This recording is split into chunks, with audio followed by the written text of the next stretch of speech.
Hello, and welcome to the Monday night live stream here at Joe Daddy's Garage. It has been a pretty good day. Actually, it's been a pretty good weekend and everything. The only thing that has been a problem has been my wife probably has COVID. Yeah, probably has COVID. She's been coughing and hacking and all kinds of stuff, but I'm doing my best to avoid her. I've been staying away from her as much as I possibly can, and hoping that that works. But I think my wife probably has COVID, and we went and had a test done today. She had the swab thing, so we're going to find out soon whether she actually does or not. So anyway, yeah, that's the low point at this juncture. But it has been a pretty good week, or at least weekend. Like I said, pretty good day so far. Getting stuff done in the car, making progress that is desperately needed, in my opinion. I mentioned on a Patreon post that I did earlier today that I want to drive this car by this weekend. I think I don't know if it's the last cruise in for the weekend. Or if it, for the year, I don't think so. It may carry further ahead, but I know there's a cruise this weekend, so I want to get the car to the cruise in. So I've been trying to get stuff done. Now, along with that, I end up discovering that hey, I need this, I need that. There's pieces and parts that I'm searching for, can't find. I've had to make some orders, but yeah. So today I've been working on putting in the carpet. I have the carpet. Well, I have the back seat in. I have the quarter filler panels in. I have the rear carpet in, front carpet in, and I got the sill plates in. I need to go buy some more screws for those. I have the kick panels in with the speakers. All that stuff is coming together. And I started cleaning up the console. So good things are happening with the car, and I'm looking forward to getting these things together. So anyway, tonight we're going to talk about a variety of things. I want you out there, if you have a question or a subject or a topic, by all means, ask a question. Let us know what you have on your mind, what's going on. If there's anything you're working on, you have a question or whatever, and we can surely talk about it. So right off the bat, we're going to start this off by seeing who's here, right? So first up is Terry Keithley. Good evening, everyone. It's Monday Night at Barry's. Let's give him a thumbs up. Yes, definitely throw a thumbs up on there and continue to do that on all the videos. All the videos. Jerry checking in from the Money Pit in Middle Tennessee. Another wonderful fall day. Yeah, it is starting to cool down. Of course, we all know there's a false fall, right? Temperatures drop. You're like, ooh, this feels pretty good. Next day, it's shooting back up again. So this past week, over the weekend, I had the garage door open, getting fresh air in here, had the air circulating out the back, and today not so much. Nope, got the air back on, and it's just not going to work for another few days, maybe another week. I don't know. Rick Stevenson, live from Atlanta. It's Monday night. Yes. What was that TV series? Live from, gosh, what was that? I don't know if it was David Letterman or what. I don't remember. But yeah, it was live from some of the studios. It's Saturday night, or maybe live. I don't know. I haven't watched Saturday Night Live in years for obvious reasons. Roger checking in from next door. Glad you are here with David and Cheryl. Okay, we're going to have, and we still do Wi-Fi stuff. Hang in there. It has to correct itself over a short period of time. So if it gets fuzzy, out of sync, hang in there, it'll come back. David and Cheryl Large. I'm going to give a couple of two belts for David and Cheryl. I haven't missed you. I haven't seen you, missing you. I've sent you some emails. I haven't seen you on the chat. I'm like, was there a tornado or something? Did something take them out? Because I haven't heard from you. So I sent some emails. Maybe it was your junk folder. I don't know. But I was like, I hope everything's okay. So now We see David Sherrill checking in. Oh, all sorry. We've not been on David. Has been working 10-hour work weeks. And I've been in the hospital and in therapy as well. Sorry to hear you're in the hospital, but I'm glad you're here. I'm glad you're here. When people are consistent on this and then they disappear, it gets me a little sorry. Richard Byrne, good evening, everyone. Glad you're here. Ish is checking in. Give a second. Ish. Hello, everybody. And March 8th, thumbs up, everyone. Thumbs up. I know I have had thumbs, but I like thumbs up too. That's great. Yeah, how that works. Luis Reno, good evening, everybody. Glad you're here.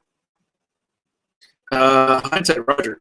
I'll be staying on the side of the driveway. No offense. Yeah, I know. I don't blame you at all. I don't blame you at all. March Indy, vitamin. Let's see. March Indy. Come on. Vitamin D and zinc for life. Yeah. Believe it or not, we both take good quantities of vitamin D, zinc, B complex, a variety of things. But yeah, and she's actually not doing bad at all. I mean, she had a cough for the last couple days, 3 days, but she feels okay. She just can't smell or taste anything, which has its advantages, I guess.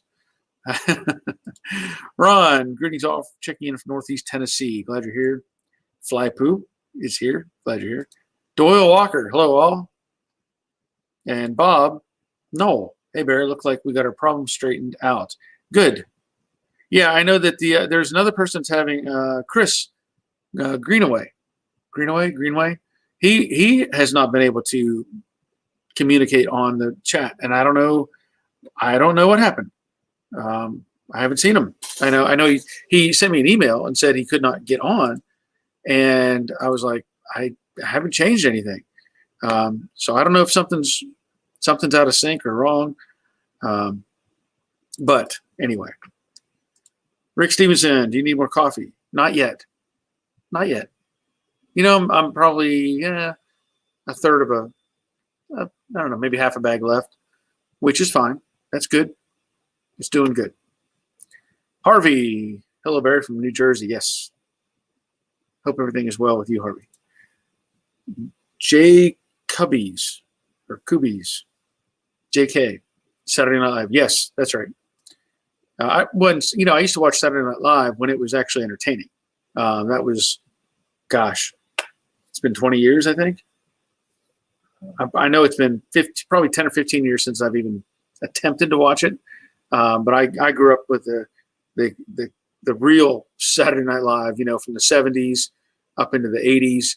And, and I guess it kind of was okay in a certain period of time with certain characters, but now it's just a political tool and I don't watch it.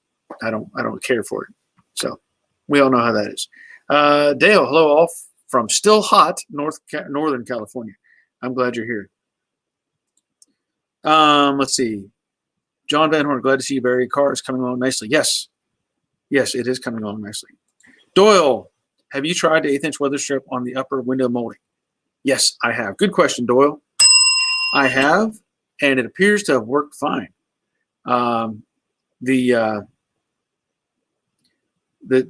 only got tape on. It's only sticky on one side. It's not double stick, but I put them in. The channels are in.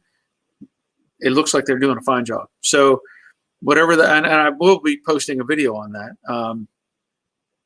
I have to get it off my camera and get it edited, but yeah, it seems to be fine. And I think I should be able to post a link to the Amazon page so that you can, if somebody wants to buy that stuff, it's pretty easy to get a hold of. Shane is checking in. Hello all. Glad you are here. Dale, your connection was gambled there for a while. COVID-19 in your laptop. Yeah. Yeah. Like I said, I hope she, I know she's doing fine. She has a little blood or an oxygen sensor.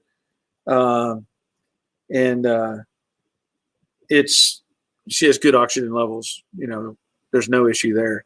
She just has a cough, tired, but it'll be gone soon. I know that. I looked at, you can hear all kinds of, ideas and remedies and stuff like that. I would like to have on hand some of the, I can't say the word, right? For horse parasites or whatever. I want to get some of that and have it on hand. So anyway, Harvey, don't bother watching on electricity. Yeah. Again, I have not watched SNL. It's probably been 15 years, at least. At least, it's terrible. Lewis, cheeseburger. Yes, yes. See, that was the good stuff. That was the good stuff. Yes. Dawn's manufacturer. Hello, great day in Oregon, but I can tell fall is almost here. Good. Well, I mean, it's glad to day. If you're looking forward to fall, I know I do. I like fall. Fall's good. Let's see. JK oximeter. I have one too. Yes. Yeah, she has all kinds of. She loves her gadgets. I'll say that. My wife she loves gadgets. She has all kinds of appliances that get used, whenever. She's got one of those little vacuum things that runs around the floor, and I think there's another one that like mops or something. She loves that stuff. She loves it. She could just have a house filled with, electrical gadgets. Nick, how's it going? It is going pretty well, Nick. I was mentioning earlier, my wife probably has the sickness, but she's doing fine. Doyle, what did you use to clean off the old 3M glue? Actually, the stainless steel strips, I think somebody cleaned them before and put the tape, put a new layer of tape in. That tape that I took off, it was only sticky on one side. So somebody else may have already done all the hard work. But usually to clean up glue like that, I just use lacquer thinner. Put on a rag, scrub it. It'll clean right up. I mean, it's going to take some elbow grease, but usually it cleans up pretty easily. Usually. Not always, but usually. Boogie Bomb, hello everyone. Glad you are here. Harvey, Jay looks like it's time for a ride. It is so close. It is so close, Harvey. I know you probably can't see the interior. Yeah. You can see the sill plate on the other side. Like I said, carpet is in, and the carpet I use, that classic auto carpet, I'll be honest, it's crap. It's really crappy carpet. It'll do the job, but it's not great. So, in fact, whenever I put it in, the jute backing that was, on the bottom of the carpet, it's not even positioned right. It's in the wrong. It's like glued offset. And I had like barely enough carpet to get to the kick panel on the passenger side, and I had like this much extra material on the driver's side. So I had to trim and cut. And it's not a good mold.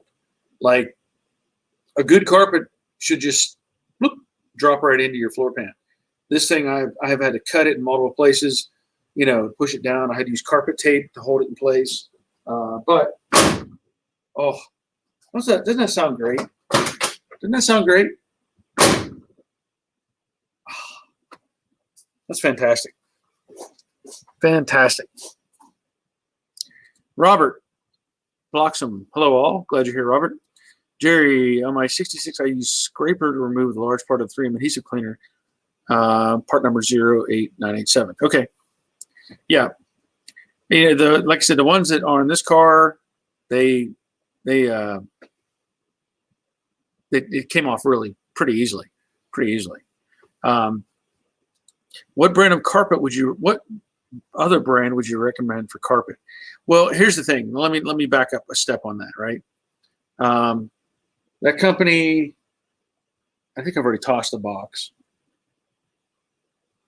Hold on. I think it's Classic Auto Carpet. I might still have the box. Let me look.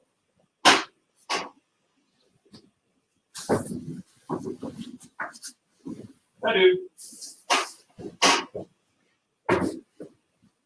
I've already broken it down to get auto custom carpets, right? Auto custom carpets. Perspective here. I bought this at Mustangs Unlimited, which we all know is out of business. The date that I bought this, 2013, or yeah, when it was made, at least anyway. Order date, yeah, April 17th, 2013. Okay, so this carpet has been in that box for 8 years, right? Eight years, or no, 9 years. What year is this? 8 years. So anyway, it's been in that box for 8 years. Now, nothing wrong with it. The carpet was not, not moldy, not damaged, nothing. Didn't hurt it at all. My point being, I don't know if that is the same carpet that you would get today from them. I don't know. I don't know if they've changed anything. I don't know if the quality is improved. I don't know. Other than that, I don't have another company to point at. If anybody has any recommendations for the a carpet company, by all means share it, because that's good information to have. The one I got, maybe it was made on a Friday and everybody was ready to go home and they just kind of threw stuff together. But I will say the carpet itself, I think I have a strap piece I can show you. Yeah, this is some of the stuff I cut off the driver's side. I mean, it's okay. It's cheap. You can stretch it out. You can see through it pretty easily. It is a loop, and there's not a lot of thickness to this. A lot of material. So I can't point to one company and say, yeah, do this, try them. I'm just letting you know about this company. So perhaps they're doing something better. Maybe they're not even in business anymore. I don't know. Rick closes like a bank vault door. Yeah. I mean, oh man, it just has such a,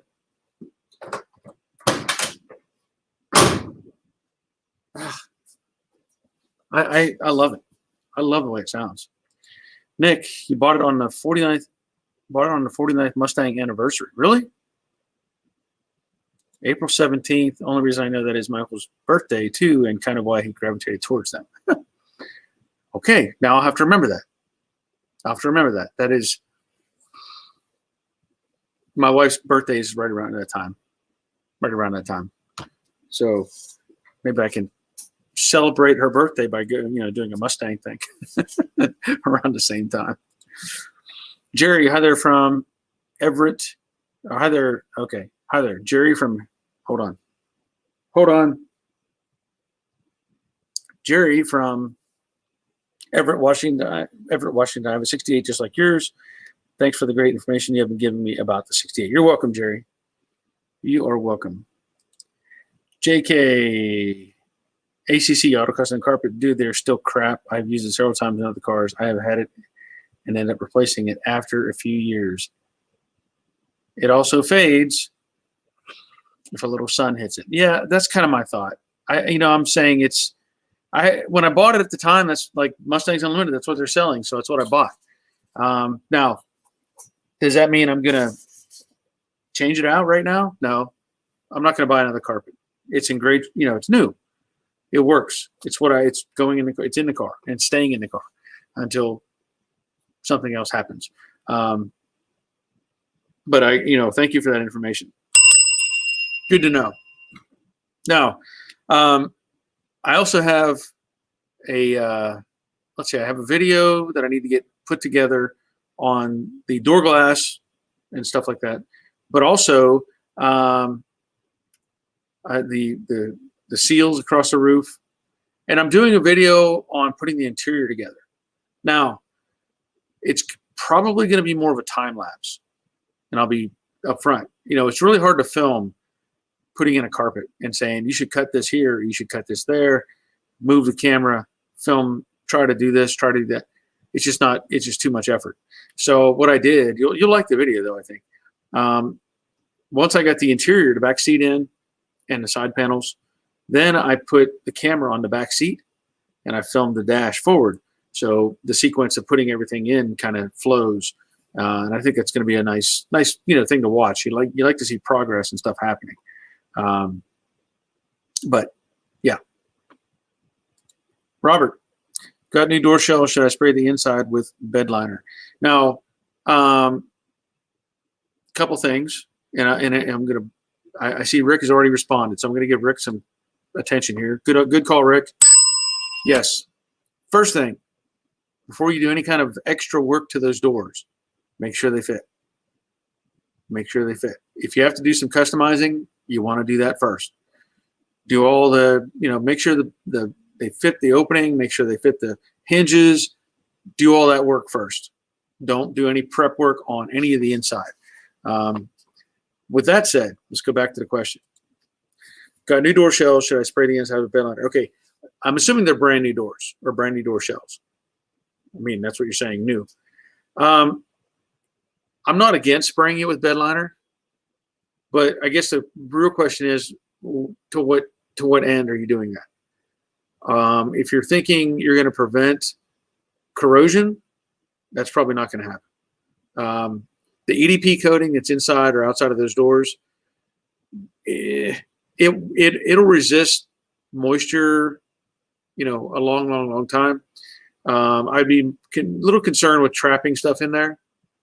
I have seen other people take the EDP coating and sand it off and find rust underneath it, which again is not that critical. If you have that EDP coating, and let's say there is a scratch or rust in underneath it somewhere, the reality is it's not going anywhere. If it's underneath that stuff, it's probably not going to go anywhere. Adding undercoating may work as a sound deadener if that's what you're looking for. I'd be careful with how I apply it though. Like, the door, you've got the inner structure of the door with the drop flange, and then you have the folded over sheet metal, right? Well, where that folded over sheet metal and the inner structure meet, I can't say that the EDP coating got down in there, right?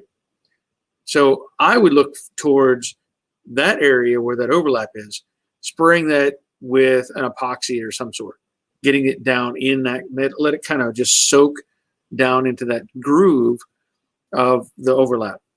And then, if you want to put some sort of bed liner or undercoating, or I've seen a lot of people even use the kill mat. Though, if you're looking for a sound deadener type of thing, there's no kill mat in this door. This door, nothing is on the inside of the door, but it's the original, setup. So if you're looking for some sound deadener, I've seen people take kill mat and cut it and, get their arm in there and put it again above and below the impact bar. So if you're looking for it from that aspect, if you're looking at it, like you said, as a preservative, it may work, it may not. But it's not gonna hurt anything overall. I wouldn't think it's really gonna hurt anything. Provic, when are we going to see a test drive? That's a good question. That is a good question. There are several things I need to take care of before I do a real test drive. Now, I mentioned that there's a cruise in locally this weekend. I want to take it to that cruise in. The thing is, right now, I need an alignment done on a car. I have not done an alignment. I know I can get it close, but the cruise location is 4 miles from here. So it's not like I'm going to be out doing a bunch of crazy stuff. And I'm just going to drive it there and drive it back. That's it. But I want to have everything in the car and done before I do like a true test drive, right? So there's a lot of little things that may not get finished before this weekend, just because I don't have the parts. I'm missing the window or the mechanism for opening the latch on the passenger side. I don't know what I did with it. I may have been damaged. I may have set it aside and say I need to get one of these and set it aside. So I don't, like I can't finish the door panel on that side right now. There's the inserts in the hood. I have to do a little work on those to get the color to match. So those probably won't be in the car when I take it to the cruise. I just want the main structure done. But there's this, I mean, it's coming soon. It really is. And what I want to do is not just I want to do a really nice video driving the car. I need to put it up on my lift.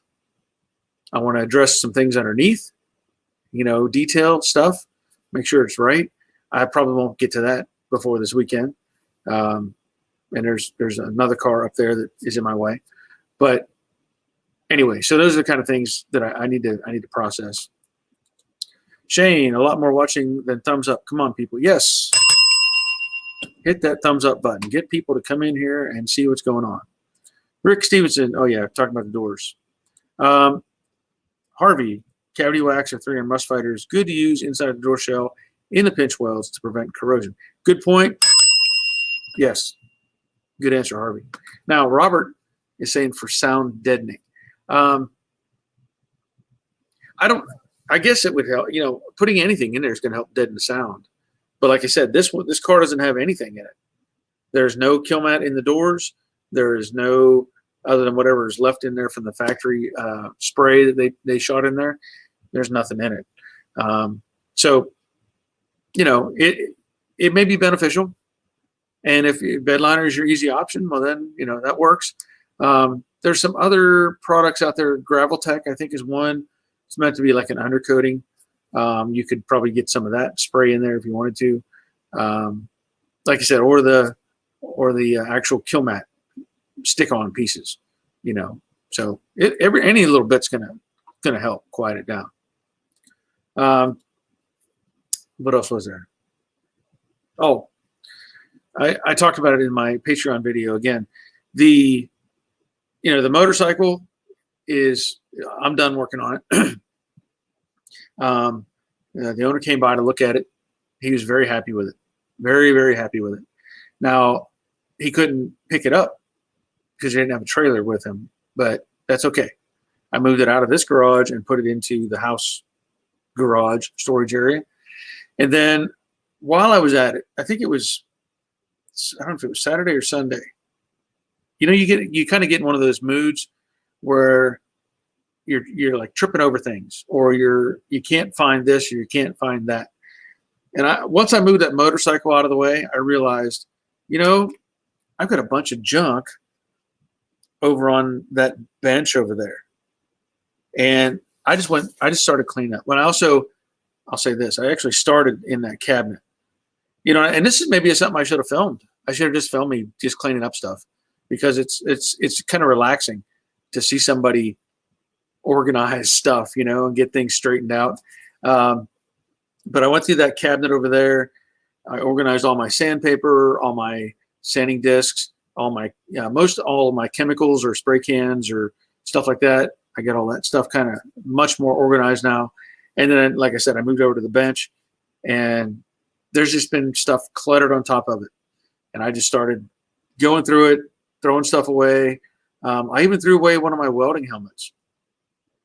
Just one of the basic, full face helmet, but wasn't like an auto dim, because it was hanging over there with the steering wheels and stuff. And I've got one helmet there, and I think another helmet up there, but I had three of them, and I'm like, what am I going to do with this? So I got tired of it. I just threw it away. There was a variety of things that I just tossed. I don't need this stuff anymore. But so anyway, when I did all that, there was a reason for that. Now, I mentioned it in my Patreon video, because what I'm doing, I'll just tell everybody while you're here, what I plan to do is I'm going to go back to making 2 videos. Like I did a windshield video, putting all that stuff together, me and Roger, and there was more information in the Patreon. There's more information in the Patreon video. So, and it was about some of the trim and the clips and stuff like that. So anyway, I'm going to make a shorter version to put on YouTube. And I encourage everybody to start looking at Patreon and get over there and sign up. And there's links in all my videos, all underneath where it says show more. You can click on that and pull up the information. But every Monday, I try to do an update video and show you what's going on in the shop, what my thoughts are, and all that stuff, just to give an idea of what's going on. But I'm looking at some different ideas for future videos. I've got to get the 67 coupe here. So part of me cleaning up all that stuff over there is in that mindset, because I know this car is going to be done soon and it's going to have to vacate the space, and the 67 coupe is going to be coming. I have to get it here one way or another. Regardless, it has to come. Then the hold on a second. Then the thought is on the 68 Camaro, which I think Rick is bringing it up right here. As far as what to do next, I suggest put the convertible together with what you have, then roll in the basket case Camaro. Yes, and that's probably what I'm going to do. So the mindset is I'm going to again make 2 videos, one for YouTube, one for Patreon, but get all the stuff out of here, clean up everything in here that's not needed, and then the convertible, I'm just going to, like Rick said, I'm just going to put it together, and it's got to go out the door. It's got to go, it's one of those closing time things. You don't have to go home, but you can't stay here, right? So I'm going to put the doors on it, fender, and make sure everything's bolted on where it needs to be, put all the pieces with it, and say, hey, come get your car, But I'm thinking, like I said, I might go get the 67 here, but roll the Camaro in here, get all the sheet metal on it, and then sell it. That was the goal from the start, was to put that Camaro together and then sell it to somebody. Harvey, auto body supply vendors sell stick-on sound deadening pads. We use them on all new shells and door skins. There you go. Yeah, it wouldn't have to be the Killmat full panel. You could do it actually in pieces, or strips, like a smaller section. Any little bit helps. Robert, evening all. Glad you're here. Jerry, the Patreon video today is asking for a password. I watched it earlier, but now it's asking for, yes. I mentioned that in another post on the on Patreon. So what has happened?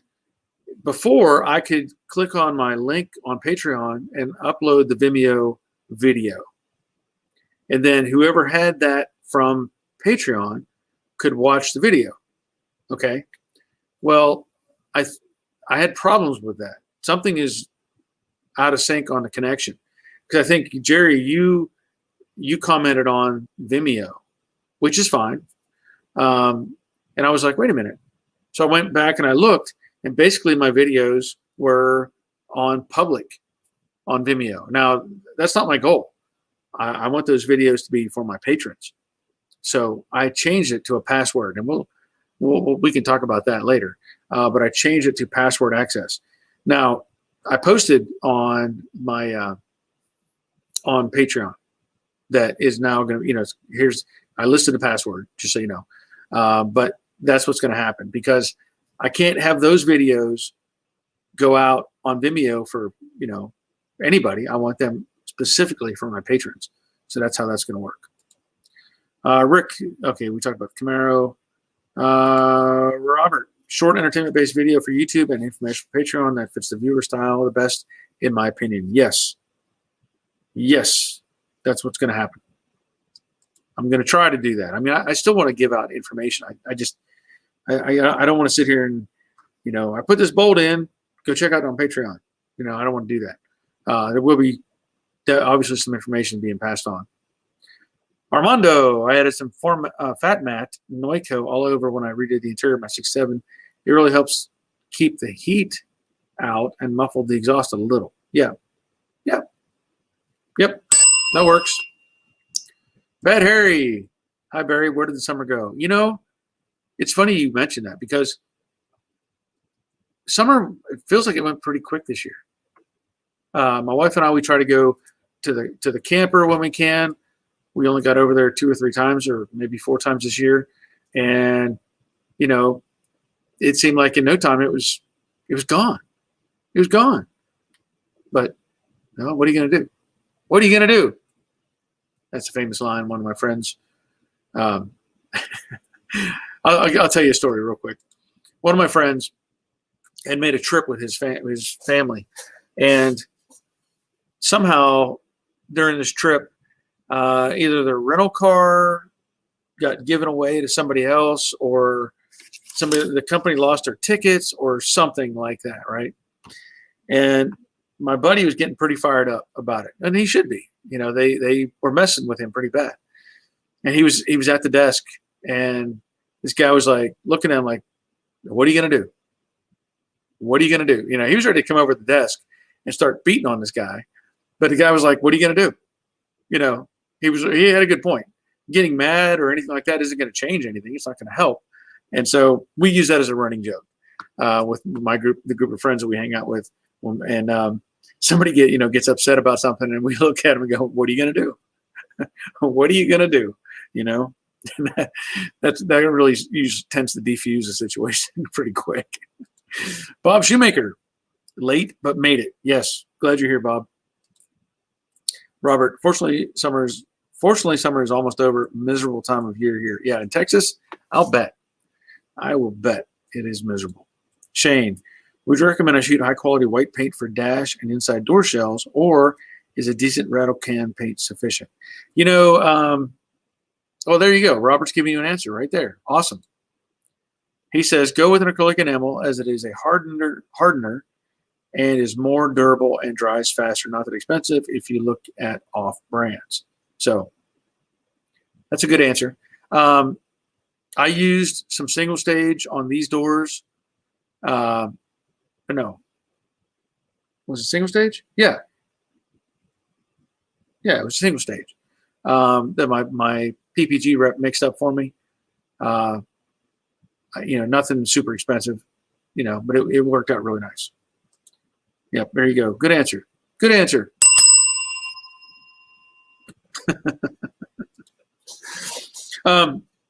Yeah, keep the questions coming.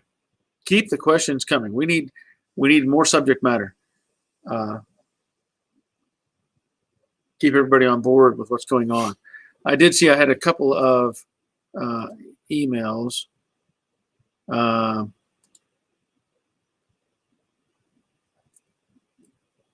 Okay, hold on. I got to check these.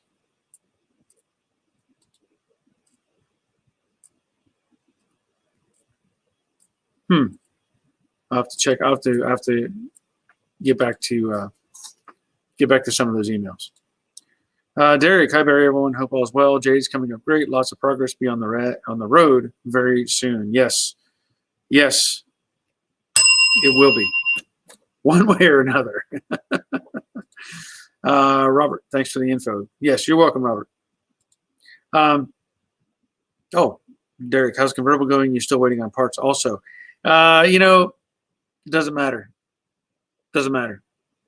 I'm not working on that convertible anymore. Just saying. I don't honestly know what's happened with the car. I don't understand what's going on with the car. But I've used up all of my patience and all of my time, so I'm not working on that car anymore. It needs to go back to wherever it came from. But I haven't gotten anything from the owner in 18 months, honestly. So, Robert, no problem. I pick up paint at the swap meet vendors, and it's very affordable compared to the auto paint stores. Great for underhood and interiors. There you go. Good answer. Dave and Cheryl, I've seen on Facebook Marketplace at least 4 or 5 different year Studebakers. Yeah, they've been popping up. I follow several Studebaker pages, and there's been apparently some national meets and stuff, which has been amazing to see all these cars at one time. Just Studebakers. You don't realize how many in any car. how many were actually made. We only see what's in our environment. And when you look at the numbers, they say, 270,068 Camaros were built or whatever.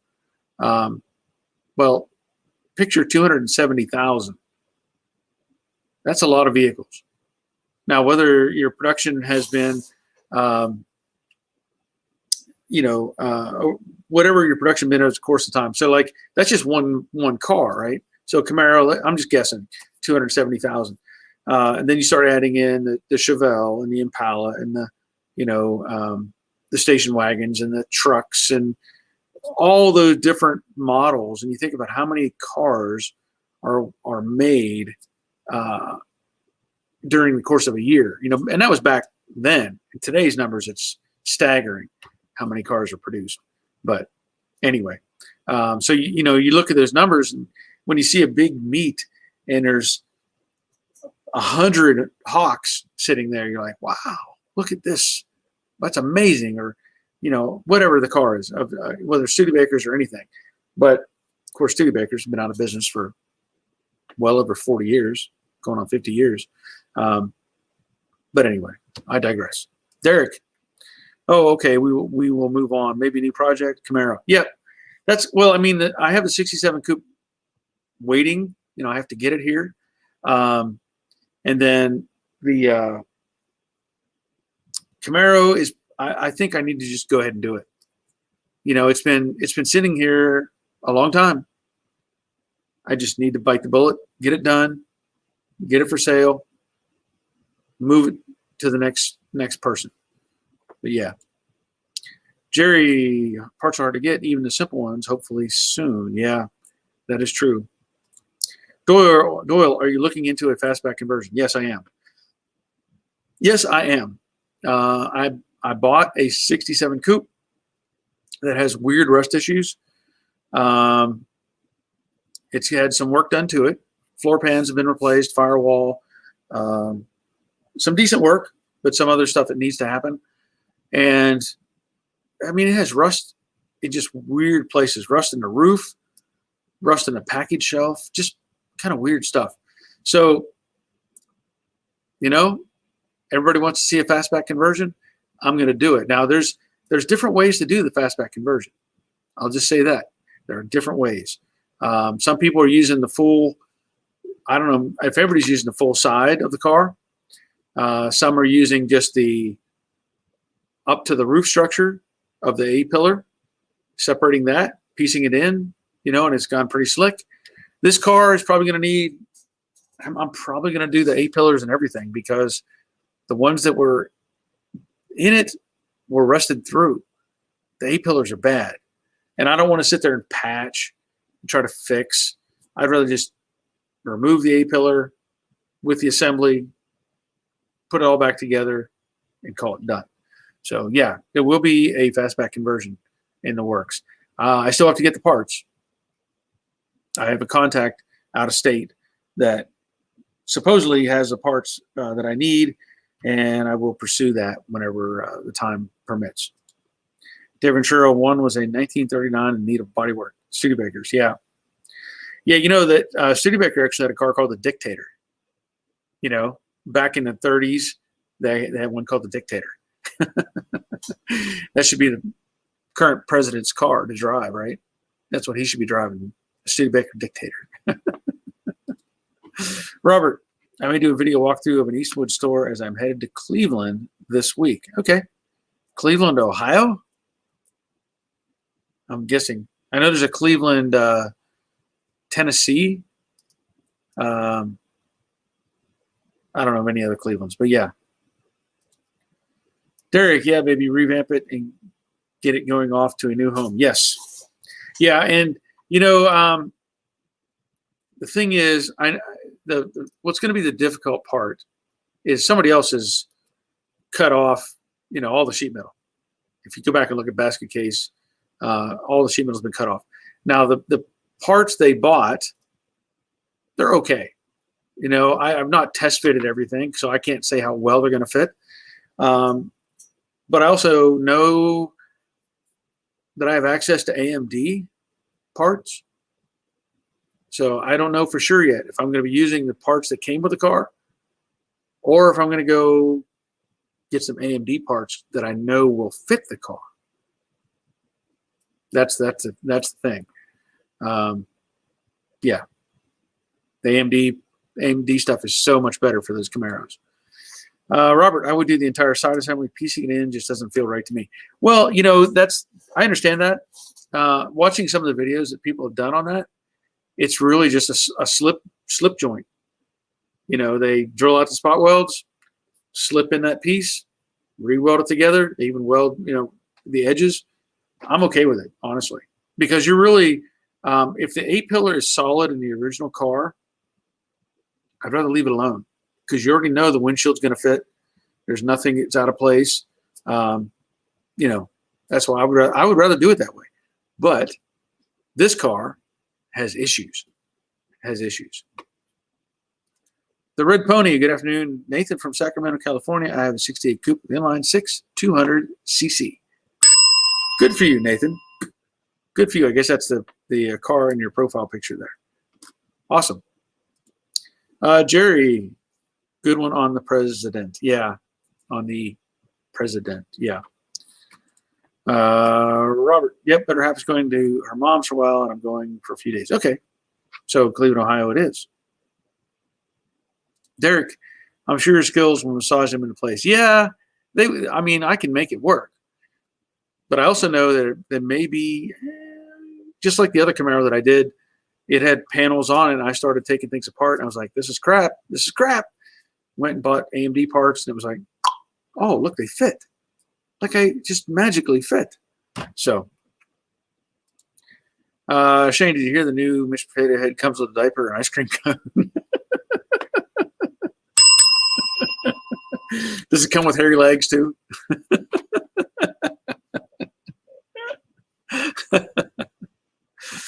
All right. Dale says, hello, Nathan. Yes. Oh, here's something else. I've talked about it briefly. I know I've talked about it in other segments that I received a plasma cutter from Yes Welder, right? I've used it a couple times. The thing is fantastic. I mean, it is. It works. It works great. I was really surprised. The thing works great.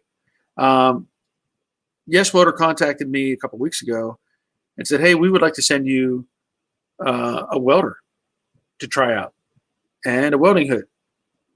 And I'm like, okay. So they did. They sent me a welder. It's a MiG 205DS. Now, I haven't opened the box yet. It's actually sitting on the other side of the car right now. They sent me the welder and an auto darkening helmet, and I have not opened them yet. I'm going to do an unboxing and kind of process on them. But they contacted me yesterday, and they said, we would like to come to your garage and shoot a video.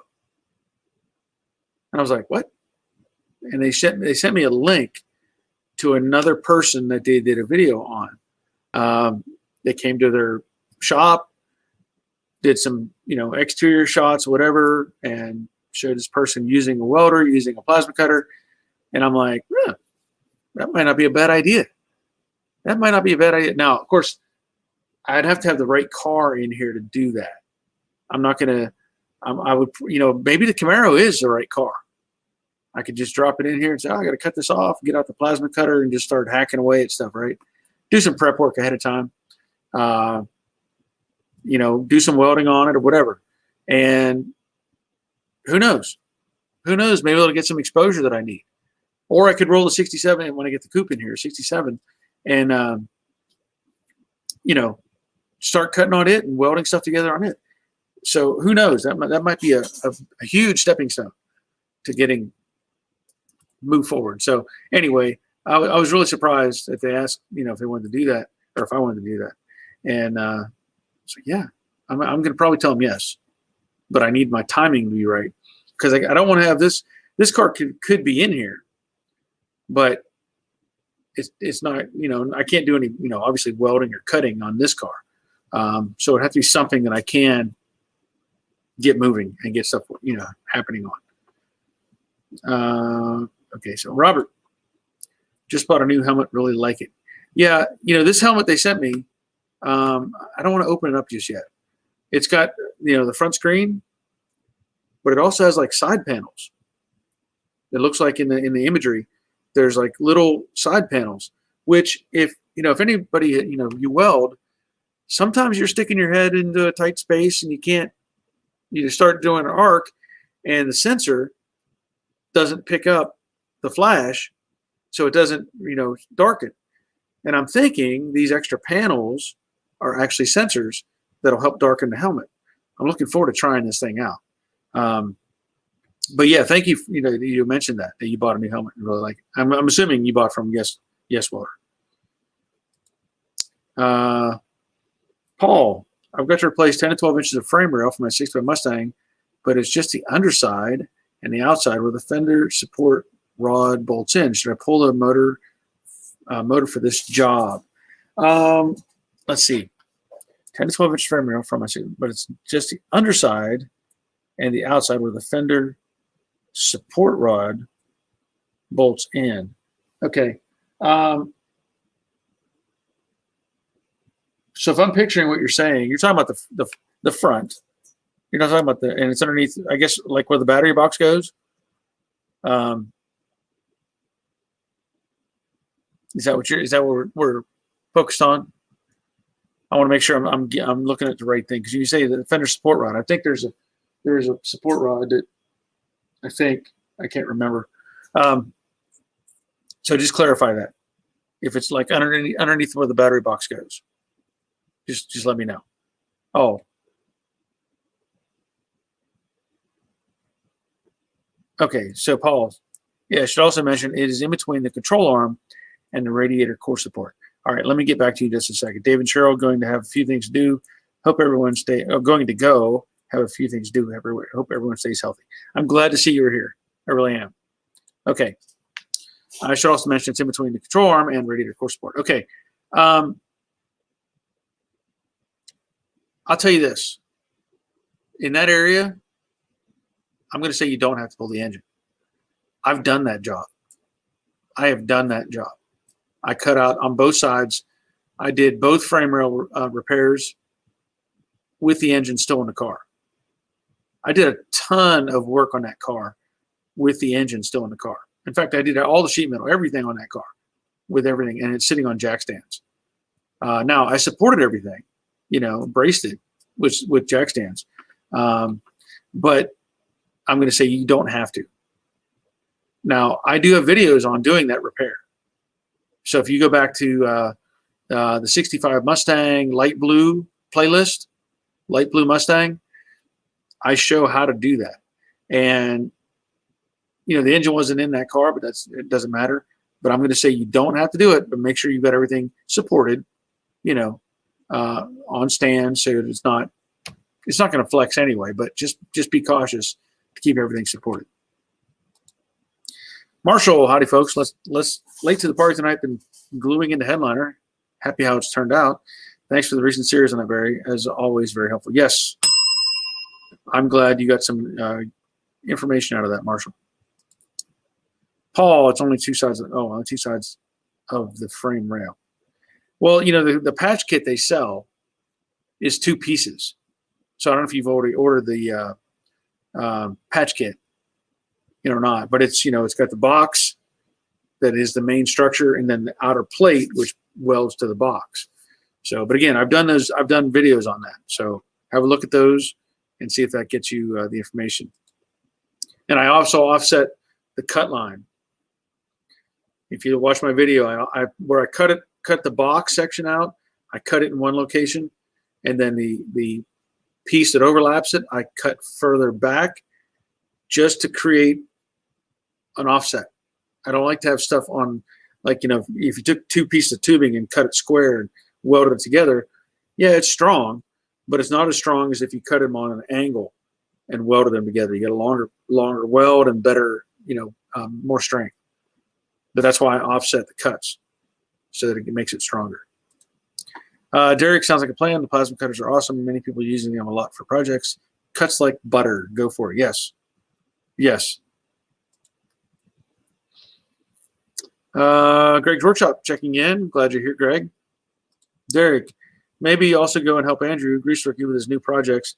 Would be a great video for both of you. That's not a bad idea, because I did a video with him already. Went up to visit him. That's not a bad idea. I am trying to find other YouTubers that I can connect with, you know, within, I don't know, well, probably within 100 miles of it would be nice.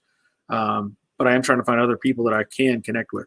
Just to, even we just have a conversation, you know, it would be nice to do that. But yeah, there's one, I doubt he's going to respond back to me. He probably doesn't care. But there's one here in Georgia that I might be interested in. Okay. Hold on a second.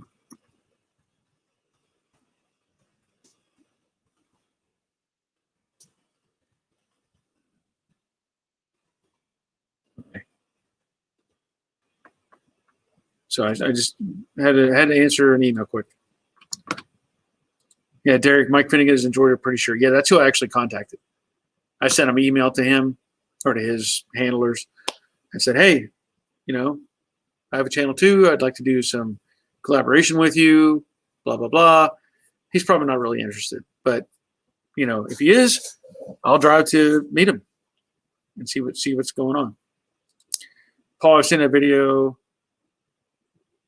Sure, I just wasn't sure if the motor was in it. With too much stress on the area. Thanks for your help. Yeah.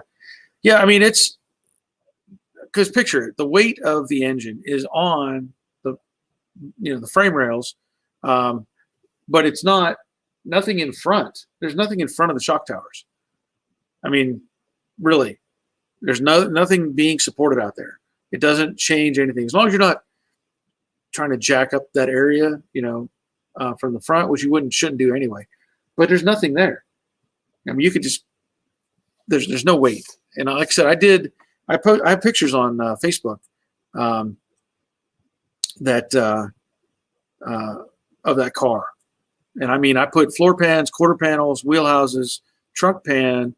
I rebuilt the kick panels. I rebuilt the cowl. Did the frame rails. All new stuff. All new stuff. It was. Yeah, it was a lot of work. And I did all that car. I'll tell you this, that car, when I don't have something in my way, that car from complete tear down to painted and out the door was less than a month, I think. And I was pretty much the only one doing the body work, all the metal work and all that stuff. This is when we had the body shop. This was kind of a restoration type project. But that's all I worked on. I mean, I just bird dog, get out of my way. I'm doing stuff, which is great. You know, that whenever I'm doing that, like obviously when I'm doing stuff here, I'm, you know, filming, resetting, moving lighting, filming, you know, so I can't just, which I'll say this,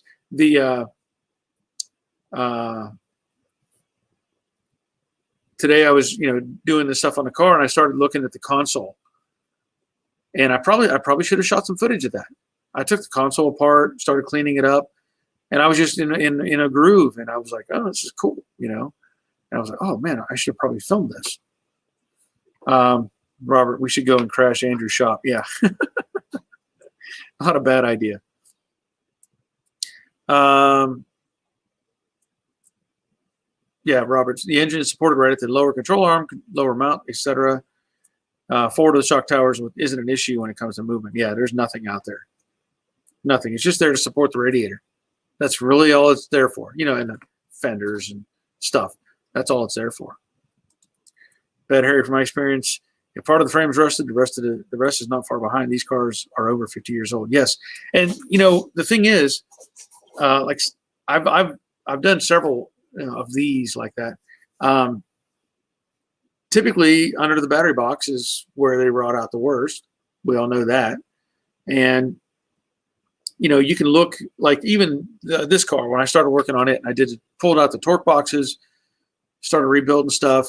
The frame rail itself was in great shape, but the back half where it met the torque box, because the shape of the frame rail when it comes back is it comes down, it has an L, and then this part comes down. They don't actually meet. There's a gap. They just bent it to the shape, stuck it in the car, and welded everything to it. So when I was doing this car, there was like an inch or so of metal gone from that section of the frame rail. And, you know, I wasn't going to pull the whole thing out just for that little piece. So I made a piece. I cut it off, cleaned everything up, welded in a new piece, and then, you know, made a nice transition. And when I put the torque box in, welded everything to that, you know, and it's all solid again. But yeah, usually, you know, if you start digging, and oh, you know what? I didn't post these pictures yet. I was, since you mentioned that, I was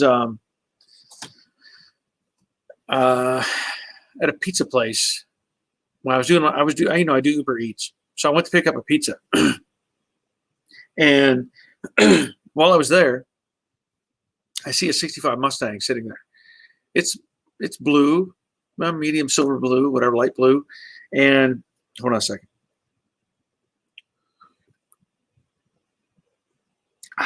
Okay, so it had a white vinyl top, nice American racing style wheels, whatever, 5-spoke silver. And as I approached, I was like, "Oh, let me take a look at that." Well, from 30 feet, the car looked nice. 30 feet. I started getting closer to it. You talk about rust when you don't realize this thing had rust all over it. It had rust in the quarter panels, rust in the doors, rust in the fenders, the under the vinyl. I could see it was all, you know, but from 30 feet, the car looked pretty darn good, you know. And I was like, oh, I took a few pictures of it, and I need to post those on my Facebook page. But there were bubbles.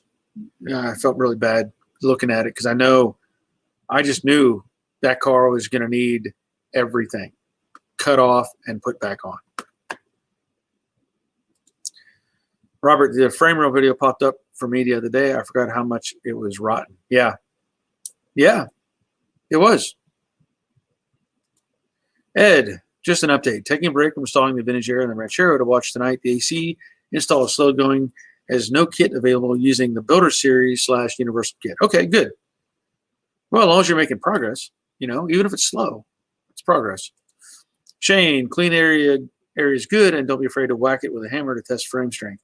Yeah, just not too hard. I mean, depending on what you're doing, you don't want to put a big dent in it. But yeah.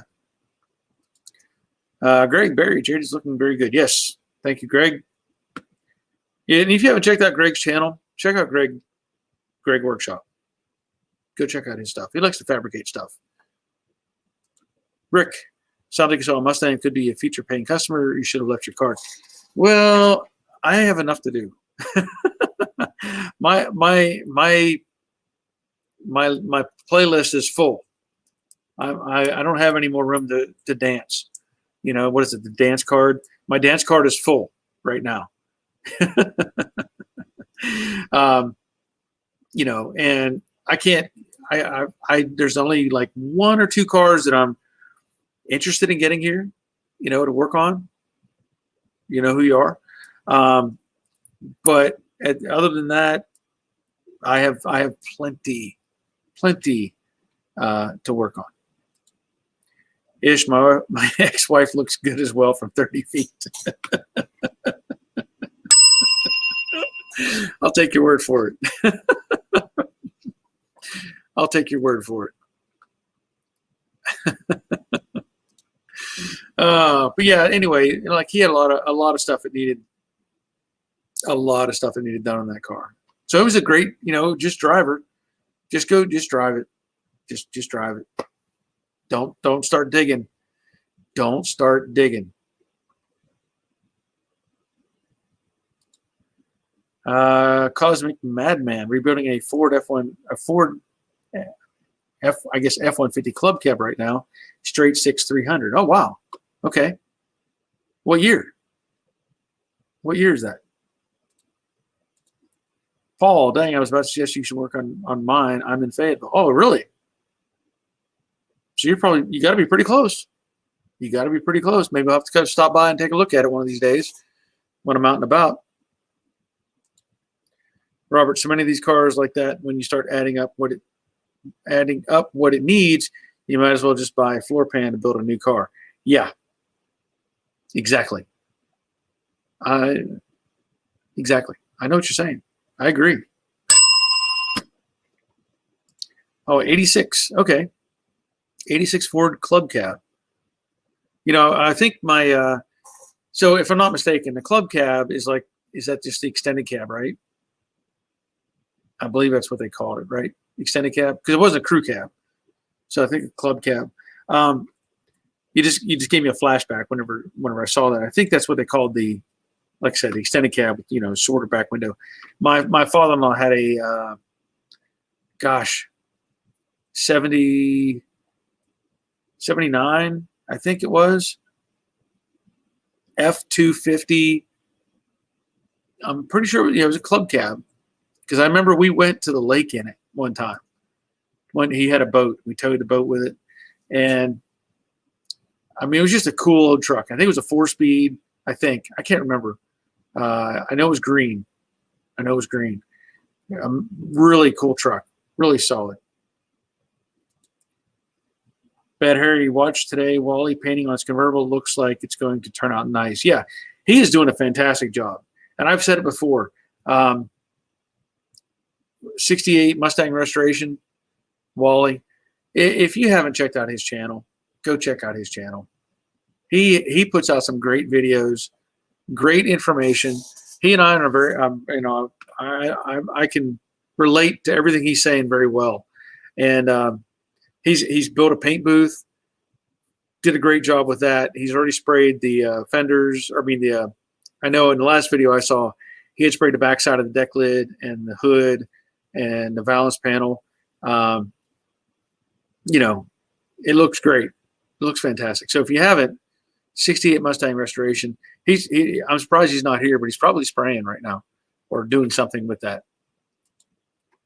Cosmic, 2 fold-out seats on each side behind the front seat, 3-speed automatic, reliable. Yeah.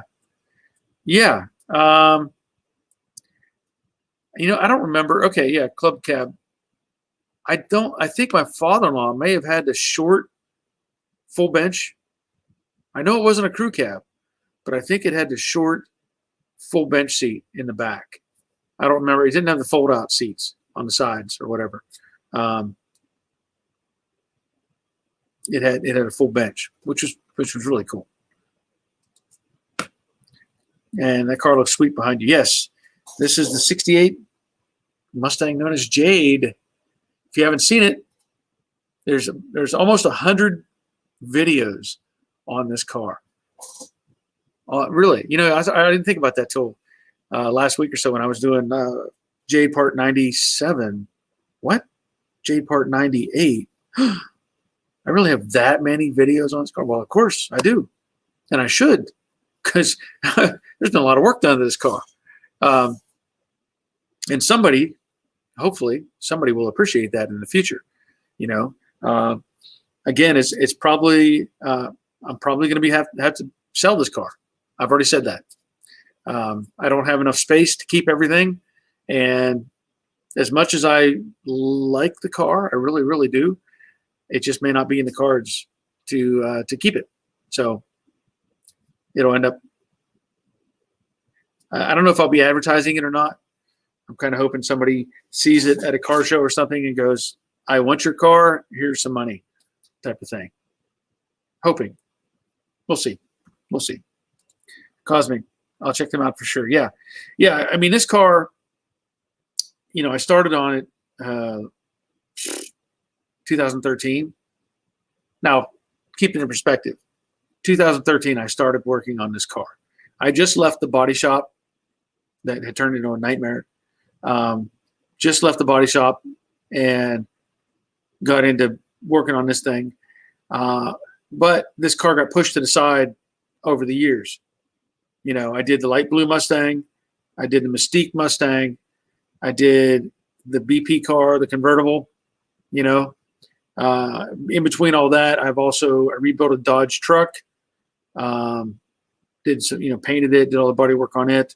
There's been several other things that have come through the shop. So this car has been definitely on the side burner most of that time up until this year is when I really just said, you know what, I'm tired of it. I got to get this done. So that's where it's at. And let me just do it one more time. I know everybody's already heard it, but I just need to hear it again.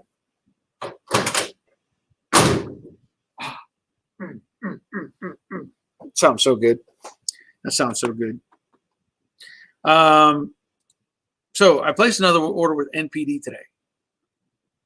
Another order with NPD. Going through the car and realizing I need this, I need that, I need this, I need that. So some of the little things we don't think about. Like I bought new sun visors. Okay, let me show you. Let me show you the kit. So I bought new sun visors.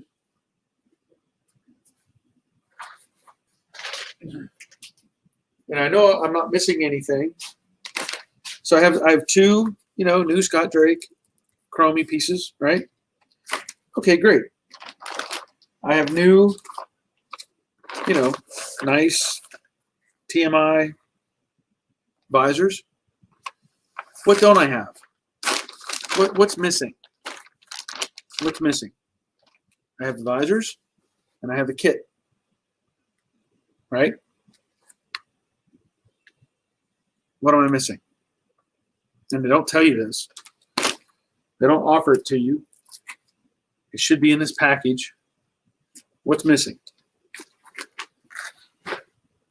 Anyone? Anyone? Bueller?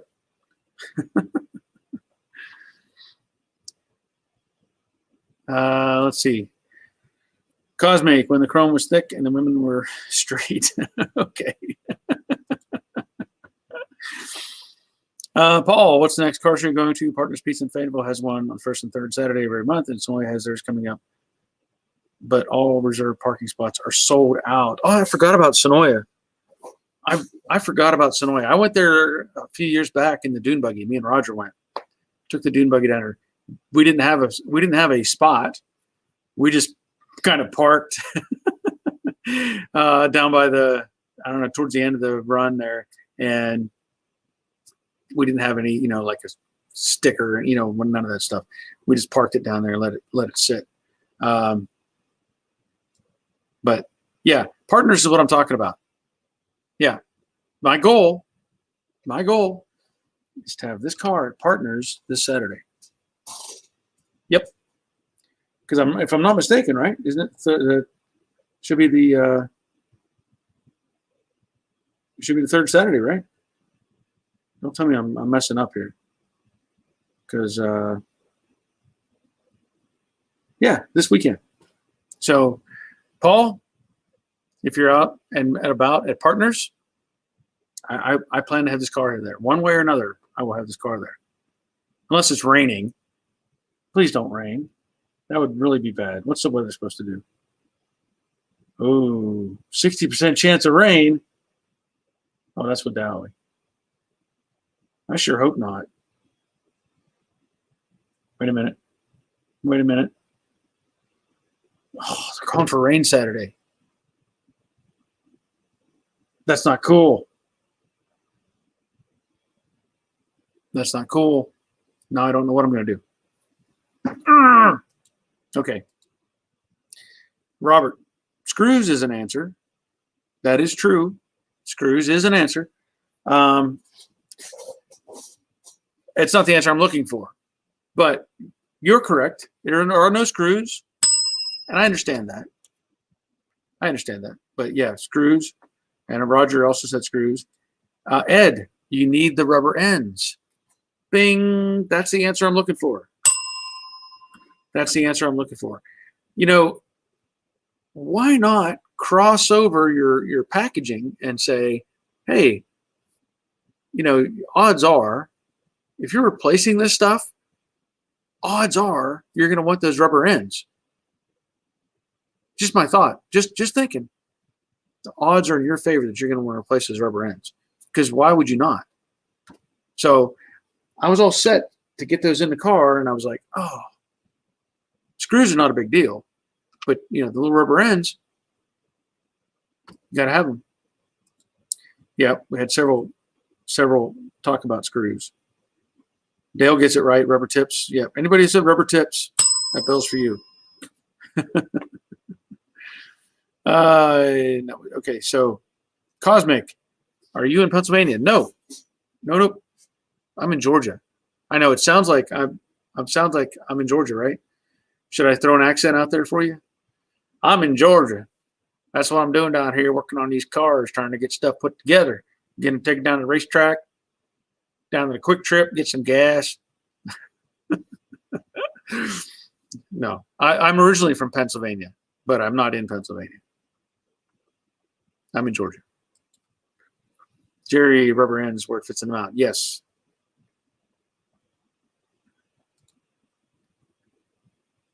Oh, that's right. I forgot about that.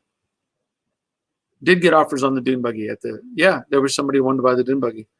I've had that at 2 different cruise-ins that I've gone to. Where like, you want to sell that? At the time, I was not interested. And I'm still kind of not interested, but might have to. Yeah, rubber tips. Everybody who has rubber tips gets the bell. Ed, 0% chance of rain in Southern Cali. Well, I don't think I'll be making it to that. I don't think I'll be making it to that. So Rick said rubber pieces for the end of the visor where it clips into the rearview mirror. Yes. Yeah. Well, actually, this car has the rearview mirror is stick glue on to the windshield, so it has an independent piece. But you're right; it would be on other cars if you had the mirror and whole thing all built together. Yeah, you're right. Robert, when I replaced the headliner in the El Camino, I didn't put the sun visors back in. I need every bit of headroom, and they are just in my way. I'll bet. Maybe you ought to lower the seats. Oh, speaking of which, Robert, I needed to ask you a question about that. I know you're into the El Caminos. I'm not sure if you cover all the years or not. But I have a friend who's trying to sell some vehicles. One of them is a 73 El Camino. And I know that's the first year for the new body. V8 automatic, AC car, power steering, power brakes, all this stuff. But it's probably, I haven't seen the car, but I would say it's probably not in the best condition. But he was trying to get some answers as to what it may be worth. So I don't know if you're into that, Robert. I don't know if you like that generation of El Caminos, but he has a 73. The only reason I like those, I mean, I'm not a huge fan of that body, but I always like the Laguna S3s, the Malibu Laguna S3 or whatever. I always thought those were cool. And also the 442s in that generation, they had those little side windows in the B pillar, the sail panel. A lot of them had those little side windows, variations, I think they had a Hearst car, Olds car, and all that stuff. But anyway, he has a 73 El Camino he wants to sell. I couldn't come up with a good answer for him on a price. It probably needs a ton of work. I don't even know. That he's got an 82 Corvette. What's significant about the 82 Corvette? Well, it was the weakest Corvette they probably ever made. The weakest engine. I mean, probably had 140 horsepower. But anyway, he's got a 82 Corvette he wants to sell too. Rick, I didn't realize the mirror on 65 was different than a 68. Yeah, they went to, I don't know if it was a safety thing, if you think about it. Because I think in, I don't know what year it was, because, they started coming out with safety stuff, seat belts. Like the 68 has a shoulder belt. You could order a shoulder belt, which I had a conversation with Harvey about. And figure this out for me. We'll get back to the mirror in a second. Figure this out. This car had the roof shoulder belts, right? Had a roof shoulder belts. Also has, your lap belt. But it says specifically, well, it says do not use a shoulder belt without a lap belt. It has it on the, let me grab it. It's really interesting the way it reads on the actual latch device.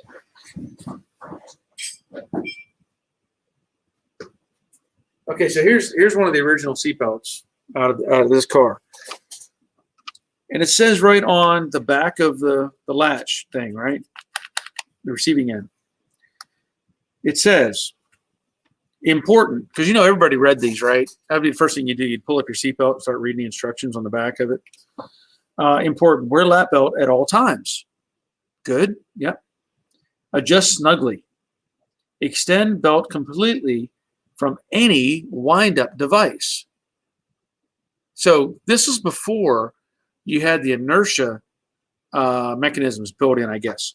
So if you had, I never realized this. Maybe it is. Maybe that's the case. They had, yeah. There's definitely no inertia. The modern stuff all has an inertia switch mechanism built into these. So when you start to, you get an impact and you go forward, it'll lock up the your retractor. So it's telling you this retractor to put these two together, but you have to extend this out all the way and then clip in, your other end. Otherwise, it's not going to do you any good because there's nothing to stop this from moving. So, story continues. Extend belt completely from any wind-up device, right? And today you wouldn't do that because it's got a locking, clicking device built in. Shoulder strap, listen carefully. Shoulder strap must not be used without a lap belt. That's good advice. You wouldn't want the shoulder, you want just a shoulder strap and no lap belt because you'll just submarine under it and cut your, head off. But the problem is, these cars only had one way. You can't connect. Like a 5-point harness, in a race car. You have your shoulder, you have your lap, and you have your submarine belt, which comes up between your legs, and it has a 5-connector harness where you clip in, to the 5 locations. So what's the point of having a shoulder belt that you can't use? Why did they bother putting a shoulder, up in the roof of the car? Because you would have to have 2 receivers built in. This car, I know, it did not have 2. I don't think any of them did.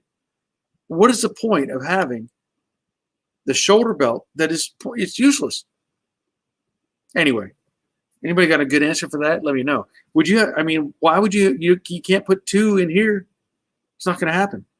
So any thoughts on that? Let me know. Now, the question we talked about was, did not realize the mirror on a 65 was different than a 68.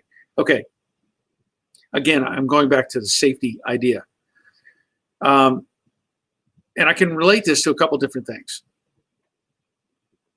The chrome piece that holds your mirror is basically a spear. It is. It's an immovable object. It's going to hold the mirror. You can move it around. But the idea, I think, was if you get in a wreck and you get hit in the right angle, you could plow your head right into that thing.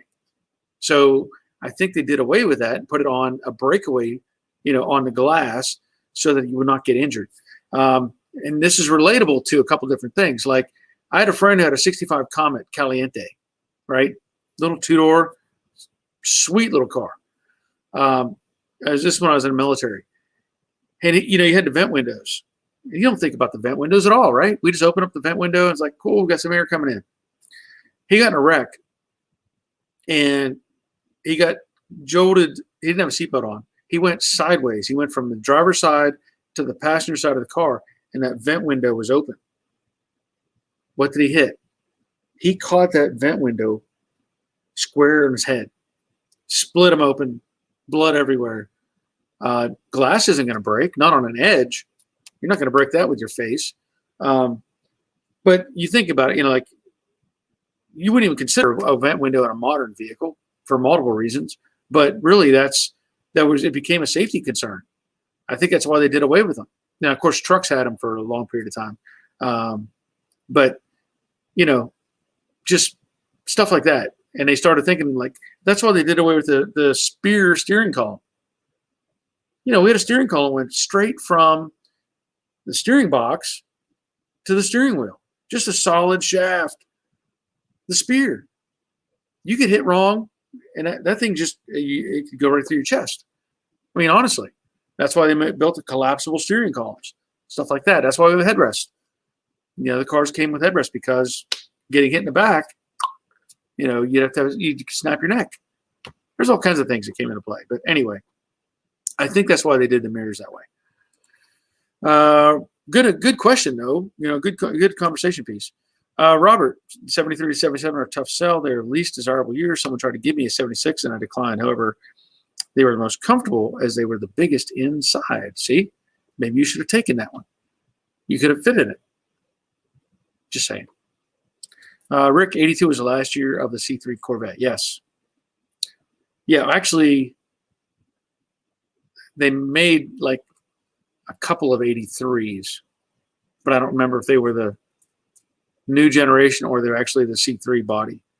Because there's one at the Corvette Museum. 83 was where they just say, oh, we're not going to make any Corvettes. And then they come out with the 84, which you're right, C4.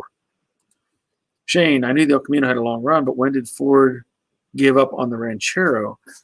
Let's see, the Ranchero, I can picture it up into 78. I think 78. 78 sounds about right in my mind, I think. Because they just made it off the fat Torino, the Grand Torino. That's what I just look at the Grand Torino and think it's just a big fat car. But that's what the Ranchero was based out of. And I'm really thinking, I don't know if they went past 78, 79 that I can think of. That's a good question, though. I'm sure somebody has the answer. Oh, Rick's last year for the Ranchero was 79. I was close. I didn't even see that. I was close. 78, 79. Good answer, Rick. Good answer.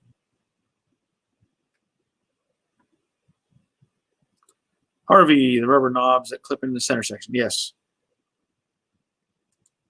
There's your Rick got a kudos from Shane. The internal will both not click in at the same time. I don't see how it's possible. There's, if I just take this one, there's no room. There's no more room at the end. You're not going to get both in there. So I don't get it. I don't get it. Why have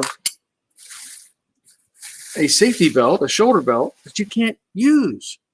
You'd have to have a whole second, latch mechanism. Why? Makes no sense. Somebody give me a good reason why they would do that. Doyle on my 69 Cutlass has 2 receivers. It's all original. See, now that makes sense. That makes sense. But even like I was talking to Harvey, he's got 2 68s, okay? And Harvey has one, it's a V8, and one, it's a 6-cylinder car. And I think if I understand correctly, the V8 has the single belt by itself and no shoulder strap, up in the roof. But the 6-cylinder car, he said, has both. And he commented, he said, he was telling me when somebody gets in the car, he's like, well, you can either have a lap belt or you can have a shoulder. Your choice. You pick which one you think is going to be the best. But it doesn't have 2 receivers, and that car's, I think he said that car is like all original or very, very close to all original. Greg says, Barry, in the bin. In the bin. Okay. not sure. I'm not sure what that means, Greg, but okay.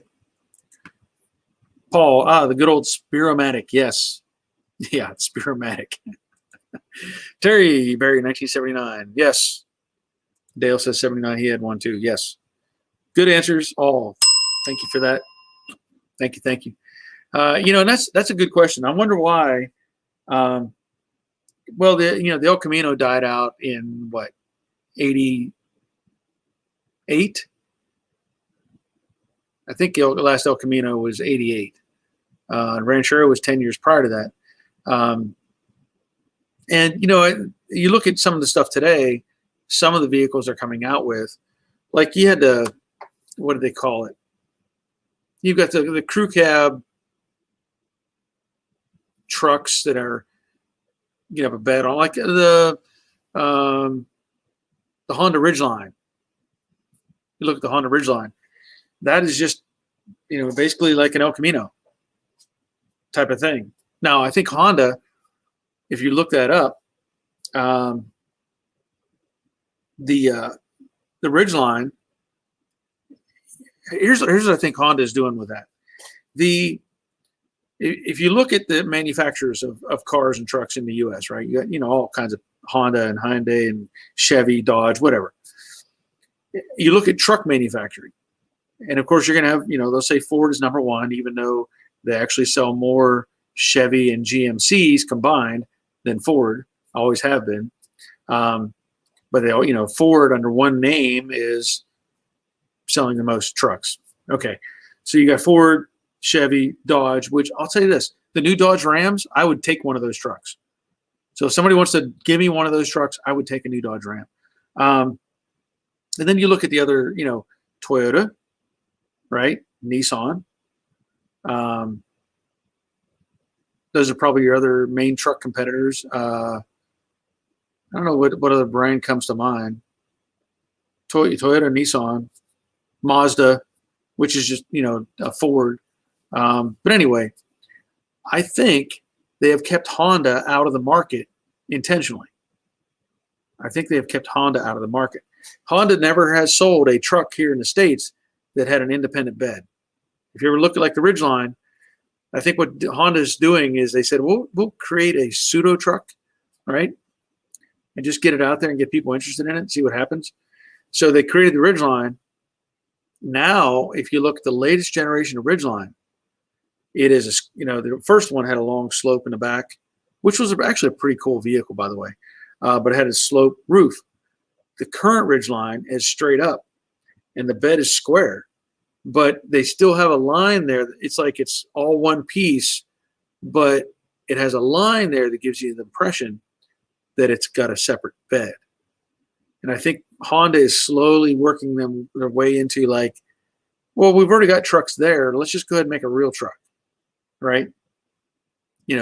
But just saying, I think that's what they're trying to do. Robert, the 88 was last year. They made a few,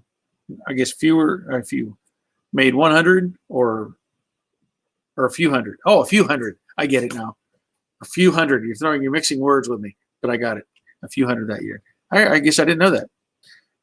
That they only made a few hundred, which would probably just be technically leftover 87s that is put a new sticker on, right? Probably not much different between 87 and 88, I would assume.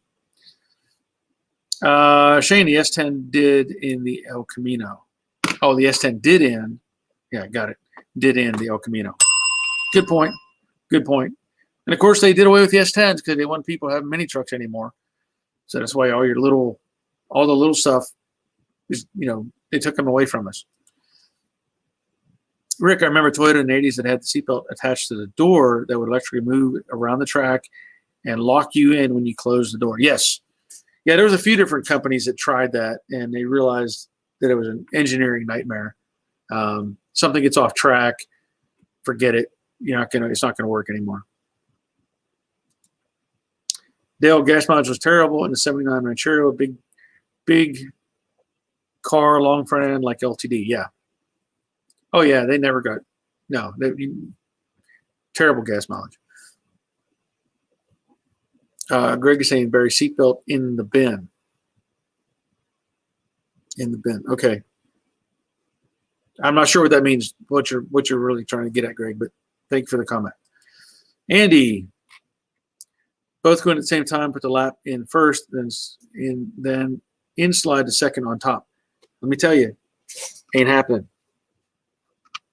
I'll look at it. I have it right here.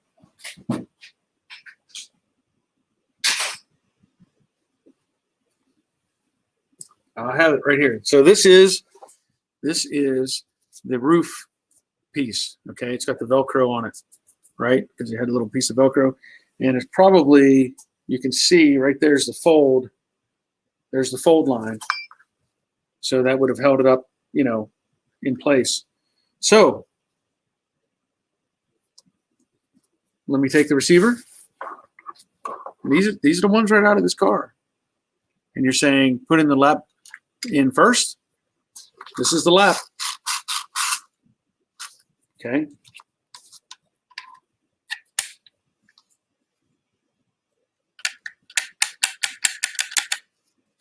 I'm not pretending. It's one or the other. You can't put them both in together. Ain't gonna fit. Ain't happening. You put it in the shoulder belt by itself. That's the one with the Velcro. You put in. Ain't happening. There is no correlation to these two fitting in here together. Not happening. So, unless you had a second receiver, you have a useless shoulder belt hanging in your car. Doyle, Dodge Rampage, Subaru Bred, and 80s mini versions on that. Yes, that is true. That is very true. And they're still making stuff like that overseas. There's a lot of that going on overseas still. Mason, checking in. How's it going? It's going good, Mason. Glad you're here. Andy, push the button and both released. Nope. Nope. Ain't happening. I can tell you right now. Rick, electronics in new Dodge vehicles are a complete nightmare to work on. That is, yeah, well, that's always been the case. Always been the case. Mason, wanted to ask you, does your shop have gas or heat, or does the Mr. Cool heat the shop? Mr. Cool does it. Mr. Cool does it all. Does it all. Robert, the chicken tax. They can't import a truck without a 25% tariff. Even if it is built in the U.S., they're still an import company. See? See? That's what I'm saying. That's why they're being sneaky with how they're doing it. Mason, your shop is 36 by 50. No, the main shop is 24 this way, 36. 24 by 36. Basically 900 square feet in the main section. And then the rear section is 14 by 24. So overall, the footprint is 24 by 50. Marshall, let's fill whatever beverage you have in your hand when you shut the door. Oh, you're talking about the automatic seatbelt. Yeah. Yeah. Andy, Honda would have to make a frame vehicle instead of a unibody. Yeah. Yeah. I mean, I think Honda actually sells trucks in Japan. But yeah, they would have to make a real truck to sell here. Shane, if the belt don't fit, you must have quit. Yeah. Yes, Mason, 24 by 36. Yes. That's a big shop. It's never big enough. Trust me.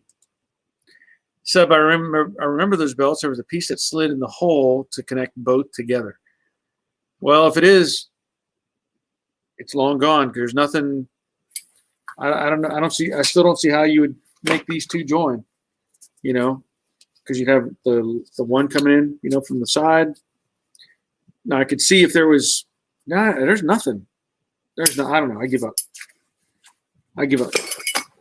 Maybe there's some other information I'm not receiving. Rick, there's a lot of vehicles available overseas that are no longer available in the U.S. Yeah, because there's like standards and stuff here that they make us comply with. That's why they made the Volkswagen Bug forever in Mexico, right? Everybody's like, it's not safe anymore. Well, it was safe enough to build 1 million of them, you know. And I forget what year they actually quit. I think they actually did finally quit making the bug. I don't remember what year though. Dale, I wonder if there was a cross metal piece to make the belts connect together. There might have been something, but it doesn't. They both don't fit in that receiver. I can tell you that. And here's the thing: if you look at it, you think about it, right? If you have the latch coming up and the receiver, you know, the male-female end connecting together, right? And you cinch that down, and then you try to bring a shoulder belt, you're going to have it something at an angle. You would have to have another piece because you can't come in straight. You'd have that belt kind of jacked sideways trying to go back up over your shoulder. So something doesn't make sense. Mason, do you like the manual roll-up door, or would you like to have a garage door that opens up with a garage door opener? I like the manual door. It works fine. It's not like I open it every day. It's open once a week, or I may open it, you know, when the weather cools a little more, open it up during the day, you know, more. But for the most part, it just stays closed anyway. Mason, my grandpa's shop garage used to be a manual roll-up garage door. We had to put a garage door motor on it. It's just hit the garage door opener. Okay. Yeah, that's cool. Robert, your shop is 50 square feet larger than mine, but is 20 feet wider, which makes working in it difficult. It was already here when we bought the house. I would not have done it that way. Yeah. 20 feet wider. 50, okay. Mason, I wanted to ask you, do you have model race cars or model car or trucks out in the shop or a display? In my man cave, have a bedroom, Napa racetrack and Budweiser racetrack, both of them, the hood opens. Yeah. I mean, I have behind my bench right here, I have a bunch of cars. I always have. I have a bunch of cars. I mean, there's all kinds of stuff sitting out here, but it's all, you know, kind of hidden behind my my laptop, and I mean, there's like 1, 2, 3, 4, 5, 6, 7, 8. There's at least 10 die-cast cars out here.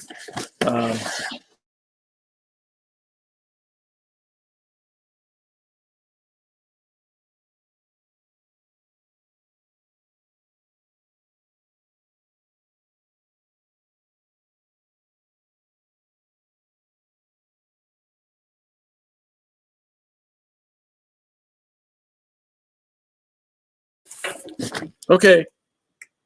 I don't know what happened. I didn't touch anything, I promise. Don't move around. Stuff goes bad. Rick, for instance, the Ford Ranger never went out of production, just couldn't get one in the U.S. They have a sweet diesel in them. Well, I mean, that would be a great little combination, having a diesel. Now they have the new Ranger, and they have a pickup truck they call the Maverick now. Ugh. Just don't do it. Mason, yep, I know what you mean. Do you collect Budweiser stuff? No, I do not. No, I don't collect any Budweiser stuff. Derek, gotta go. Stay well, Barry. Everyone, keep the good work and follow your passion. Yes. Yes, glad you were here, Derek. Mason, one of my friends collects all kinds of model cars and trucks. Yeah, I have a whole bunch of stuff.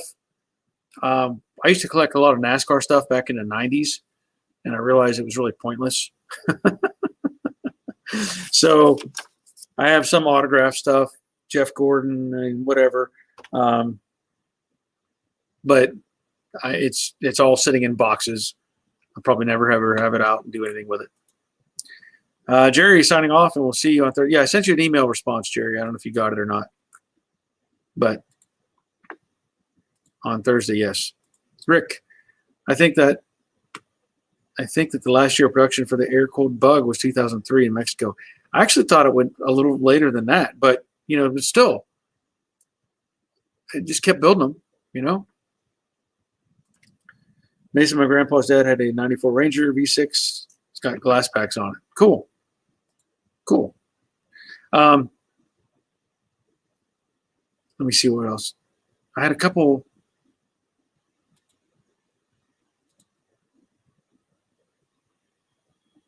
Okay, sorry. I had a comment from somebody on my email. Yeah, Dale, COVID-19 attacks again. Laptop needs a shot of something. Yeah. Ish, I like your cap. Where can we get one? You know, I don't know. This one, I got it from Mustangs Unlimited back in 2013, I think it was. The company, don't mind the glare. The company says Checkered Flag Sports, CFS. Whether that means anything, I don't know. Checkered Flag Sports, but no other names on it. So I don't know who made it, but I got it from Mustangs Unlimited before they went out of business. Shane, you got to go, guys. Great stream again. Yes, glad you were here, Shane. Dale, oh, Ish says email very. Yeah, well, this cap is not. I don't have this cap. You know, I have these, which is much better. This is much better than this one. Trust me. But yeah, I can't get this one. I mean, I don't know where it came from.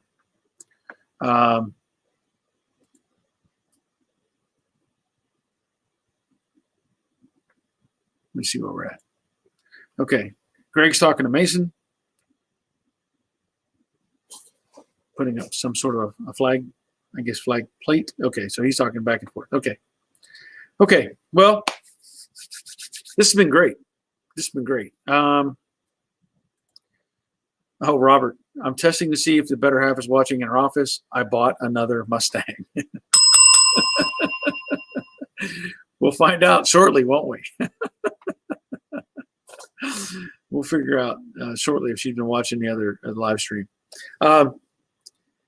Anyway, so I'm getting the interior in the car. I should have the carpet is in, the sill plates are in. I still have to go get some screws. I ran out of screws for the sill plates. I did place that order for NPD. I had to get just like odds and ends. Like here's another thing that bugs me. I put on new door handles, like the window winders, the regulator winder, whatever. Well, you order those, Scott Drake. Here it is. Well, guess what? It doesn't come with the little cover. It's a screw in, through the handle, but they don't supply the cover, the little plastic filler piece. Got to order that separate. Fine, little things like that. I did order for the back seats, the seat belts in the back, I should say. I'm using the original seat belts in the back, and I'm missing these little decorative pieces. So I ordered some of those. I do have 3-point harnesses that I'm putting in to this, modern style 3-point harnesses. They're from CJ Pony, and I'm going to do probably a pretty decent little video on that because you have to modify things. Just letting you know now, it's not a direct fit. You have to do some work to it. So anyway, I'll be doing those seatbelts. But I've ordered the little rubber pieces for the visors. Gosh, there's a whole bunch of little things. Oh, I'll show you this though, because I finally got took the shifter apart or got the T-handle off so that I could get the carpet in the car. I started working on the console. And I mentioned before that I didn't realize what condition the console was in. And so I started cleaning it up. And normally, my default quick cleaner on stuff is usually like Windex. Just spray some Windex on and see what happens. Well, I can tell you this padded section, I don't know what was growing on it, but it was crusty. I mean, it was well, you know what? I can show you the one piece I had trouble with. I'm just gonna make laps around the car, by the way.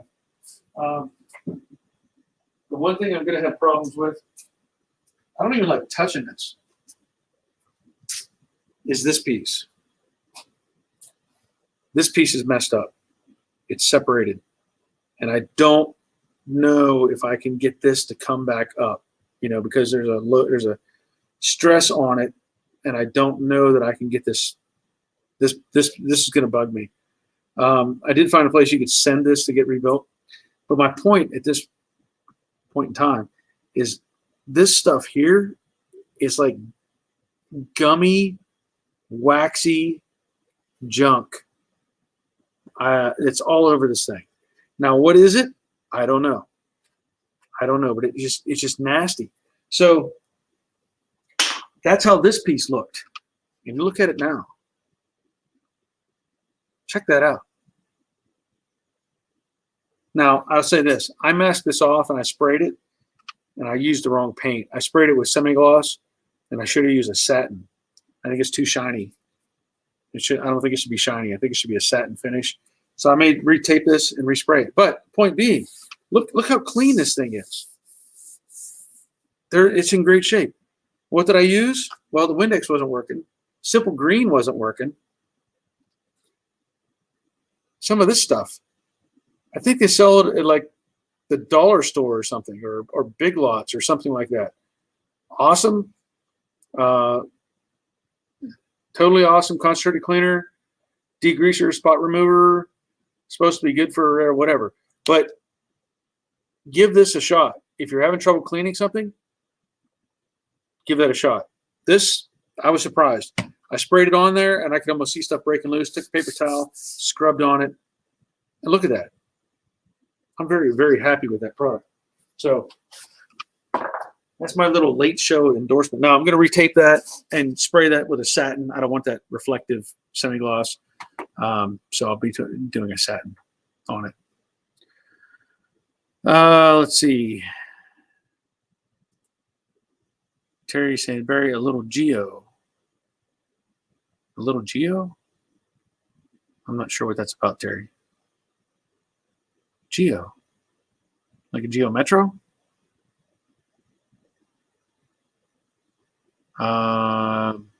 Doug, working in Sharpsburg tomorrow. Okay.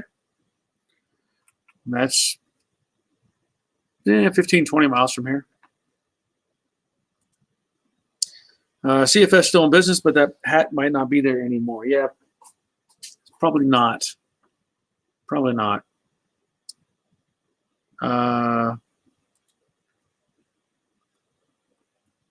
Oh, Terry says, Geo Moonshine, cheers all. Good night all. See you Thursday. Okay. Robert, you can clean anything as long as you have Windex, brake cleaner, and lacquer thinner. Pretty accurate. Pretty accurate. That's the other thing, you start getting this stuff on your hands. I've been using these. We used to use this at like the body shop, tub of towels. So this is citrus based, and I've actually had this container probably 5 years, and they still have moisture on them. So it stays pretty tight, but these things do a great job of getting stuff off. A little bit of rubbing, and it's like I said, it's citrus based, so it doesn't hurt you. So if you ever need some of those, get something like that. Rick, I've been using the Awesome Cleaner for years. It works very well. Yeah, it's good. I mean, I was very surprised. I don't know. I don't know what's in it, but right off the bat, first thing it tells you, this is how you know it's good stuff, right? This is how you know. This is how you know you've got a good product.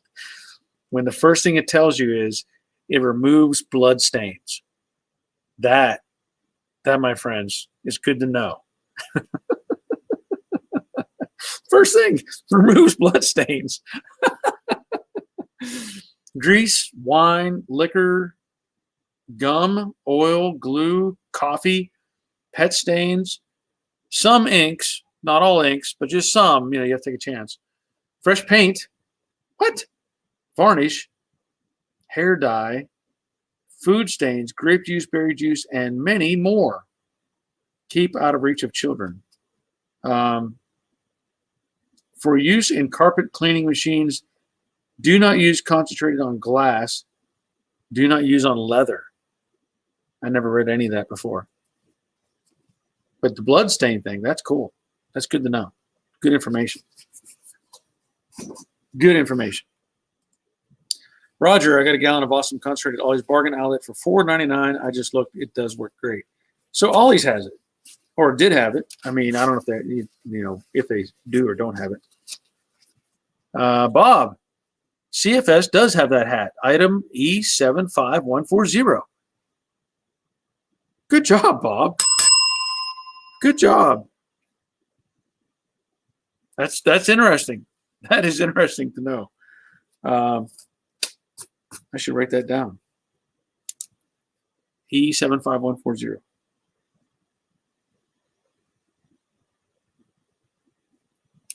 That's pretty cool. Matt, purple power on a pump sprayer is gold. Yeah, well, I'll take your word for it. I've used some purple power before. It says thanks. And Robert, well, the first place you go for cleaning supplies for blood stains is the dollar store.